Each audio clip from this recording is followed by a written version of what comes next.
So how is it that the PlayStation VR2 will be the go-to spot for gamers in 2023 and potentially beyond? You see, VR games is the core foundation to the success of virtual reality. And of course, virtual reality serves multiple purposes, such as mixed reality purposes now as well. However, there are a lot of people that want to jump into their favorite AAA games, such as Gran Turismo 7 and Resident Evil. And because of that, the PlayStation VR2 stands alone among virtual reality headsets. But that's not all. From many hands-on testers at this point, the PlayStation VR2 has received praise left and right, as there seems to be really no technical flaw based off of the sheer design of the headset. However, the PlayStation VR2 has three big AAA games such as Horizon Call of the Mountain, Resident Evil Village, and Gran Turismo 7. All of these are launch titles, meaning there's lots more possibilities as the virtual reality headset matures over time. PlayStation VR2 also provides a path for casual gamers to get into VR for really the first time. VR in the long run is still very young, and one of the biggest reasons on why casual gamers are not transferring over to virtual reality is lack of full game support. Such games include top AAA titles like Red Dead Redemption 2, Grand Theft Auto 5,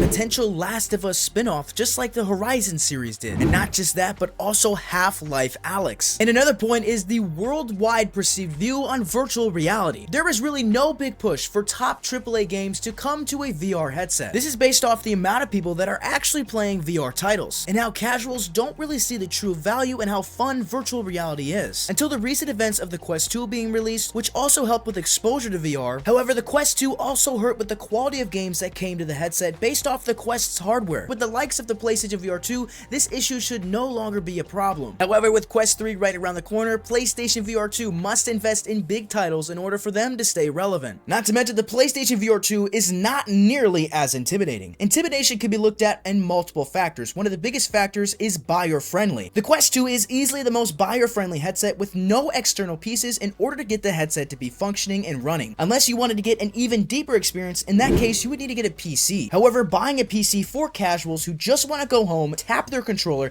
and be lost in their world can be very intimidating and honestly not a real investment in their money. While the PlayStation VR 2 is very consumer friendly. From the likes of the PlayStation 1, PlayStation 2, PlayStation 3, and PlayStation 4, people are accustomed to buying Sony products. And you can't talk about buying a piece of tech without mentioning the price tag. As a lot of you probably know, the PlayStation VR 2 will be $550 at release, unless you want to get the Horizon bundle, which will bump you up another $50. Now, though this is a hefty price tag for some people, you have to understand the tech built inside this virtual reality headset. Based on today's standard, the PlayStation VR 2 will be at the top of the spectrum when it comes to sheer quality in a VR headset, beating out a very popular PC VR such as the Valve Index in a lot of categories, as you see right here on the screen. It's also important to understand virtual reality, the ability to completely create an illusion and immerse you into a completely different world than the one you are accustomed to today, is obviously probably not going to be cheap. However, the PlayStation VR 2, while even including the PlayStation 5, is still a lot cheaper than the likes of the Valve Index with a high-end PC on top of that. And you can't mention the PlayStation VR 2 without mentioning some big game updates. One of the bigger game updates that is coming to the PlayStation VR 2 is Overdark, which is set in the same universe as Do Not Open. And Do Not Open will no longer have a PlayStation VR 2 version to play. This actually seems like a really awesome switch. Since Do Not Open offered a variety of puzzles that would switch dramatically, it would make it very impossible for people to understand how to replay the game